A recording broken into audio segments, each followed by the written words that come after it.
Welcome to Bala cars. இப்போ நீங்கள் பார்க்க போகிற கார் பார்த்தீங்கன்னா மாருதியில் ஆல்டோங்கிற காரை பற்றி தான் பார்க்க போகிறோம். வாங்க வீடியோக்குள்ளே போகலாம். இந்த கார் பார்த்தீங்கன்னா மாருதியில் ஆல்டோ மாடல் பார்த்தீங்கன்னா 2011 மாடல். இதுக்கு ஓனர் பார்த்தீங்கன்னா ஒரு ஓனர் இருக்காங்க. இது ஒரு பெட்ரோல் வண்டி தான். இதோட வேரியன்ட் பார்த்தீங்கன்னா எல்எக்ஸ்ஐ அப்படிங்கிற வேரியன்ட் தான். கிலோமீட்டர் பார்த்தீங்கன்னா 49,000 கிலோமீட்டர் ரன்னிங் ஆகிருக்கு. கம்பெனி சர்வீஸ் ரெக்கார்டோட வண்டி இருக்காங்க. இதுக்கு இன்சூரன்ஸ்னு பார்த்தீங்கன்னா இருக்குது அப்படின்னு இருக்காங்க. காரோட ப்ரைஸ் என்ன சொல்கிறாங்கன்னா 2,50,000 சொல்கிறாங்க. ரேட்டு குறைக்க முடியும் சொல்லியிருக்காங்க. குறைச்சி பேசி இந்த காரை பைப்பிங்கலாம் சொல்லியிருக்காங்க. ஏசி வந்துடும், பவர் ஷேரிங் வந்துடும், பவர் விண்டோ வந்துடும்.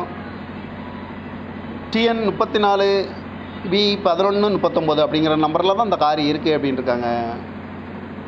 ஓனர் பார்த்தீங்கன்னா ஒரு ஓனர் இருக்காங்க. இது ஒரு பெட்ரோல் வண்டி தான். பார்க்க வேண்டிய இடங்கள் பார்த்தீங்கன்னா பவனிங்கிற இடத்துல தான் இந்த கார் பார்க்க முடியும். 2011 மாடலு, இன்சூரன்ஸ் இருக்குது அப்படின்னு இருக்காங்க. கிலோமீட்டர் 49,000 கிலோமீட்டர் தான் ரன்னிங் ஆகிருக்கு. இந்த காரோட ப்ரைஸ் என்ன சொல்கிறாங்க 2,50,000 சொல்கிறாங்க. ரேட்டு குறைக்கணும்னு சொல்லியிருக்காங்க. குறைச்சி பேசி இந்த காரை பைப்பிங்கலாம் சொல்லியிருக்காங்க. இந்த மாதிரி கார் வீடியோக்கெல்லாம் பாலா கார் சேனலில் சப்ஸ்கிரைப் பண்ணிச்சுக்கோங்க. தேங்க்யூ ஃபார் வாட்சிங்.